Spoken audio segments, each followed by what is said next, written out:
Hi ಎಲ್ಲರೂ ಹೇಗಿದ್ದೀರಾ? ಬನ್ನಿ ಇವತ್ತು ವೆಜಿಟೇಬಲ್ ಕುರ್ಮಾ ಹಾಗೆ ಕಾಯಿ ಚಟ್ನಿ ನಾನು ಮನೇಲಿ ಹೇಗೆ ಮಾಡ್ತೀನಿ ಅನ್ನೋದನ್ನು ನೋಡ್ಕೊಂಬರೋಣ. ಹಾಗೆ ಇನ್ನೂ ಯಾರೆಲ್ಲ ನನ್ನ ಚಾನಲ್ ಸಬ್ಸ್ಕ್ರೈಬ್ ಮಾಡ್ಕೊಂಡಿಲ್ಲ ಮರೀದೆ ಸಬ್ಸ್ಕ್ರೈಬ್ ಮಾಡ್ಕೊಳ್ಳಿ.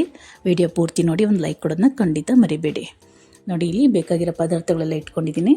ಸಾಸಿವೆ, ಜೀರಿಗೆ, ಕರಿಬೇವು. ನೋಡಿ ಇಲ್ಲಿ 1 ಸ್ಪೂನು ಗಸಗಸೆನ ಬಿಸಿನೀರಲ್ಲಿ ನೆನೆಸಿಟ್ಟಿದ್ದೆ. ಹಾಗೆ 1 ಸ್ಪೂನ್ ಧನಿಯಾ ಪೌಡ್ರು, 1/4 ಸ್ಪೂನ್ ಆಗೋಷ್ಟು ಗರಂ ಮಸಾಲ, ಬೇಕು ಅಂದರೆ ಹಾಕ್ಕೋಬೋದು, ಇಲ್ಲಾಂದರೆ ಬೇಡ. ಹಾಗೆ 1 ದಪ್ಪದ ಈರುಳ್ಳಿ, ಖಾರಕ್ಕೆ ಬೇಕಾದಷ್ಟು ಹಚ್ಚಿ ಖಾರದ ಪುಡಿ, ಹಾಗೆ ಗೋಡಂಬಿ, ಒಂದು 7-8 ಗೋಡಂಬಿ, ತೆಂಗಿನಕಾಯಿ, ವೆಜಿಟೇಬಲ್ಸ್ ತೊಗೊಂಡಿದ್ದೀನಿ ಮಿಕ್ಸ್ಡ್, ಬೀನ್ಸು, ಕ್ಯಾರೆಟು, ಆಲೂಗಡ್ಡೆ, ಹಾಗೆ ಬಟಾಣಿ, ಕ್ಯಾಪ್ಸಿಕಮ್ ಇಷ್ಟು ತೊಗೊಂಡಿದ್ದೀನಿ. ಬನ್ನಿ ಈಗ ಅದಕ್ಕೆ ಸಾಗೋಗಿ ಬೇಕಾಗಂತ ಇದನ್ನು ರುಬ್ಕೊಂಬರೋಣ. ನೋಡಿ ತೆಂಗಿನಕಾಯಿ, ಹಾಗೆ ಗಸಗಸೆನ ನೀವು ಬೇಕಾದ್ರೂ ಹುರಿದುಬಿಟ್ಟು ಹಾಕ್ಕೋಬೋದು. ಈ ಥರ ಬಿಸಿನೀರಲ್ಲಿ ನೆನೆಸಿಟ್ಟು ಹಾಕ್ಕೊಂಡ್ರೆ ಇನ್ನೂ ಚೆನ್ನಾಗಿ ಅದು ಸಾಫ್ಟಾಗಿ ಚೆನ್ನಾಗಿ ರುಬ್ಕೊಬರ್ಬೋದು. ಹಾಗೆ ಗೋಡಂಬಿ, ಧನಿಯಾ ಪೌಡ್ರು, 1 ಸ್ಪೂನ್ ಧನಿಯಾ ಪೌಡ್ರು, ಹಾಗೆ ಗರಂ ಮಸಾಲ 1/4 ಸ್ಪೂನ್ ಆದರೆ ಸಾಕಾಗುತ್ತೆ ಗರಂ ಮಸಾಲ. ಹಾಗೆ ನಿಮಗೆ ಖಾರಕ್ಕೆ ಎಷ್ಟು ಬೇಕೋ ಅಷ್ಟು ಅಚ್ಚ ಖಾರದ ಪುಡಿ. ನಿಮಗೆ ಅಚ್ಚ ಖಾರದ ಪುಡಿ ಬದಲು ಒಣಮೆಣಸಿನ್ಕಾಯಿನ ಹುರಿದುಬಿಟ್ಟು ಬೇಕಾದರೆ ಹಾಕ್ಕೋಬೋದು. ನನಗಿಲ್ಲಿ ಪೂರ್ತಿ ಬೇಕಾಗುತ್ತೆ, ಅದಕ್ಕೆ ಪೂರ್ತಿ ಹಾಕ್ಕೊಳ್ತಾ ಇದ್ದೀನಿ. ಬನ್ನಿ ಈಗ ನುಣ್ಣಕ್ಕೆ ರುಬ್ಕೊಂಬರೋಣ. ಇಲ್ಲಿ ನಾನು ಯಾವುದೇ ರೀತಿ ಶುಂಠಿ ಬೆಳ್ಳುಳ್ಳಿ ಏನೂ ಹಾಕ್ತಿಲ್ಲ. ನೋಡಿ ಈ ರೀತಿ ನುಣ್ಣಕ್ಕೆ ರುಬ್ಕೊಂಬರಬೇಕು. ಬನ್ನಿ ಈಗ ಸ್ಟವ್ ಮೇಲೆ ಕುಕ್ಕರ್ ಇಟ್ಟು ಒಗ್ಗರಣೆ ಮಾಡ್ಕೊಳ್ಳೋಣ. ಸ್ವಲ್ಪ 1-2 ಸ್ಪೂನ್ ಆಗೋಷ್ಟು ಎಣ್ಣೆ ಹಾಕ್ಕೊಂಡು ಸಾಸಿವೆ ಮತ್ತು ಜೀರಿಗೆ 2 ಹಾಕಿ ಒಗ್ಗರಣೆ ಕೊಟ್ಕೊಳ್ಳೋಣ.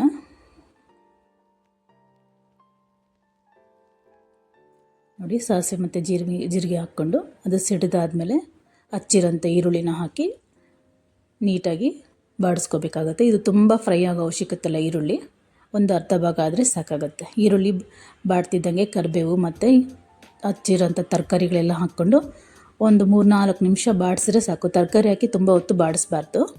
ಒಂದು 3-4 ನಿಮಿಷ ಬಾಡಿಸ್ಕೊಂಡು ಆಮೇಲೆ ರುಬ್ಬಿರೋಂಥ ಖಾರ ಹಾಕ್ಕೊಂಡು ಉಪ್ಪು ಹಾಕ್ಕೊಂಡು ನೋಡಿ ಈಗ ಎಲ್ಲ ಮಿಕ್ಸ್ ಮಾಡ್ಕೊಂಡು ನೀಟಾಗಿ ಈಗ ರುಬ್ಬಿರೋಂಥ ಖಾರ ಹಾಕಿ ಹಸಿ ಸ್ಮೆಲ್ ಹೋಗೋವರೆಗೂ 1-2-3 ನಿಮಿಷ ಬಾಡಿಸ್ಕೋಬೇಕಾಗತ್ತೆ ಖಾರ ಹಾಕಿದ್ಮೇಲೆ.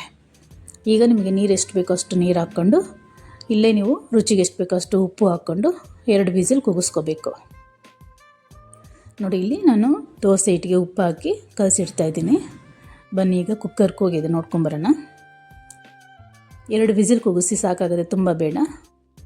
ನೋಡಿ ಇಲ್ಲಿ ನೀಟಾಗಿ ಬೆಂದಿದೆ. ಈಗ ನೀಟಾಗಿ ಒಂದು ಮಿಕ್ಸ್ ಕೊಟ್ಟು ಇಲ್ಲಿ ಈ ಸ್ಟೇಜಲ್ಲಿ ನಿಮಗೆ ಬೇಕು ಅಂದರೆ ತುಂಬ ಗಟ್ಟಿ ಆಗಿದೆ ಅನ್ನೋದಾದರೆ ಸ್ವಲ್ಪ ಬಿಸಿನೀರು ಕಾಯಿಸಿ ಹಾಕ್ಕೊಂಡು ಒಂದು ಕುದಿಸ್ಕೊಂಡ್ರೆ ಸಾಗು ರೆಡಿ ಆಗುತ್ತೆ. ನೋಡಿ ನನಗೆ ಇದೇ ಸಾಕಾಗುತ್ತೆ. ಈಗ ಸಾಗು ರೆಡಿಯಾಗಿದೆ. ಬನ್ನಿ ಈಗ ಚಟ್ನಿ ಮಾಡೋದು ಹೇಗೆ ಅಂತ ನೋಡ್ಕೊಂಬರೋಣ. ನೋಡಿ ತೆಂಗಿನಕಾಯಿ ಇಟ್ಕೊಂಡಿದ್ದೀನಿ ಇಲ್ಲಿ. ಇದೇ ತೆಂಗಿನಕಾಯಿಗೆ ಗೋಡಂಬಿ ಒಂದು 7-8 ಗೋಡಂಬಿ ತೊಗೊಂಡಿದ್ದೀನಿ. 1 ಸ್ಪೂನ್ ಆಗೋಷ್ಟು ಕಡಲೆಪಪ್ಪು, ತುಂಬ ಬೇಡ, ಅಷ್ಟೇ ಸಾಕಾಗುತ್ತೆ ಕಡಲೆಪಪ್ಪು. ಹಾಗೆ ಹಸಿಮೆಣಸಿನ್ಕಾಯಿ, ಶುಂಠಿ, ಬೆಳ್ಳುಳ್ಳಿ ಎಲ್ಲವೂ ಹಾಗೆ ಹಸಿದೆ ರುಬ್ಕೊಂಬರೋದು. ತುಂಬಾ ಚೆನ್ನಾಗಿರುತ್ತೆ, ಮರಿದೆ ನೀವು ಒಂದು ಸಲ ಟ್ರೈ ಮಾಡಿ. 3 ರೂಪಾಯಿ ಬೆಳ್ಳುಳ್ಳಿ ಹಾಕಿದ್ದೀನಿ. ಹಾಗೆ ಒಂದು ಏಲಕ್ಕಿ ಹಾಕ್ಕೋಬೇಕು, ನಾನು ಮರ್ತಿದ್ದೆ ಆಗಲೇ. ನೋಡಿ ಉಪ್ಪು ಎಷ್ಟು ಬೇಕೋ ಅಷ್ಟು ಉಪ್ಪು ಹಾಕ್ಕೊಂಡು ಒಂದು ಏಲಕ್ಕಿನ ಹಾಕಿ ನೋಡಿ ಸಣ್ಣದೊಂದು ಏಲಕ್ಕಿ ಹಾಕ್ಕೊಂಡ್ರೆ ಚೆನ್ನಾಗಿರುತ್ತೆ. ನೋಡಿ ಈಗ ರುಬ್ಬಾದ್ಮೇಲೆ ಕೊನೆಯಲ್ಲಿ ಕೊತ್ತಂಬರಿ ಸೊಪ್ಪು ಹಾಕ್ಕೊಂಡು ಇನ್ನೊಂದು ಸಲ ರುಬ್ಕೊಂಬರೋಣ. ನೋಡಿ ಸಾಕಾಗಿ ಚಟ್ನಿ ರೆಡಿಯಾಗಿದೆ. ಇದಕ್ಕೆ ಒಗ್ಗರಣೆ ಅವಶ್ಯಕತೆ ಇಲ್ಲ. ನೋಡಿ ಸಾಗು ಚಟ್ನಿ 2 ರೆಡಿಯಾಗಿದೆ. ನೀವು ಮನೇಲಿ ಟ್ರೈ ಮಾಡಿ, ಹೇಗಿದೆ ಅಂತ ಖಂಡಿತ ನನಗೆ ಮೆಸೇಜ್ ಮಾಡಿ. ತುಂಬಾ ರುಚಿಯಾಗಿರುತ್ತೆ. ಓಕೆ ಬಾಯ್.